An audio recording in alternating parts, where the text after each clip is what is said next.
Hi guys, మళ్ళీ China ఒక వింతైన కొత్త ఎక్స్పెరిమెంట్ ఒకటి ట్రై చేసింది. అదేంటో చెప్పే ముందు ఒకసారి ఇది వినండి. ఇప్పటిదాకా ఒక ఇండియాలోనే కాదు, ప్రపంచం మొత్తం మీద హైవేస్లో యాక్సిడెంట్ జరిగిన నైట్ అనేది లేదు. ప్రతిరోజు ప్రతి నైట్ ఏదో ఒక యాక్సిడెంట్ అనేది రిజిస్టర్ అవుతూనే ఉంది. దీన్ని సీరియస్గా తీసుకున్న చైనా మాత్రం ఒక ఎక్స్పెరిమెంట్ ట్రై చేస్తుంది.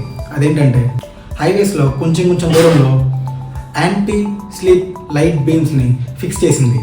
చూసారా ఈ లైట్స్ వల్ల డ్రైవర్స్ అనేవాళ్ళు తన స్లీప్ని కంట్రోల్ చేసుకోగలరు.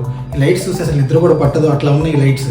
వీటిని చూస్తూ డ్రైవ్ చేస్తున్నారంటే వాళ్ళ స్లీప్ని అన్కాన్షియస్ నుంచి కాన్షియస్ తెచ్చుకోవడానికి ఇది ఒక ఎక్స్పెరిమెంట్ చేశారు.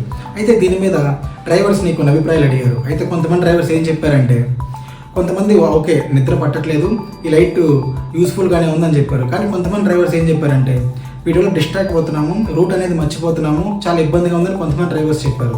ఇంకొంతమంది ఏం చెప్పారంటే, నైట్ అంతా బాగానే ఉంటుంది కానీ ఆ లైట్ చూసి పొద్దునంతా హెడేక్ వస్తుంది, హెల్త్ ఇష్యూస్ వస్తున్నాయి అని చెప్పారు. చూసారు కదా ఈ లైట్ బీమ్స్ ఎట్లా ఉన్నాయో. ఇది మన ఇండియన్ హైవేస్కి వస్తే మనకి సెట్ అవుతుందా లేదా అనేది ఈ వీడియో డ్రైవర్స్ వస్తుంటే మీరు కానీ ఇంకా ఎవరు చూస్తున్నా కానీ మీ ఒపీనియన్ ఏంటో కామెంట్ చేయండి. ఒకవేళ ఇండియాకి వస్తే ఇది వర్కౌట్ అవుతుందా లేదా చైనాలోనే ఆగిపోతుందా కామెంట్ చేయండి. Thank you guys. ఇట్లాంటి ఇన్ఫర్మేషన్ కంటెంట్ కోసం కొంచెం ఛానల్ని ఫాలో చేయండి, సపోర్ట్ చేయండి. Thank you guys. నెక్స్ట్ వీడియోలో కలుద్దాం.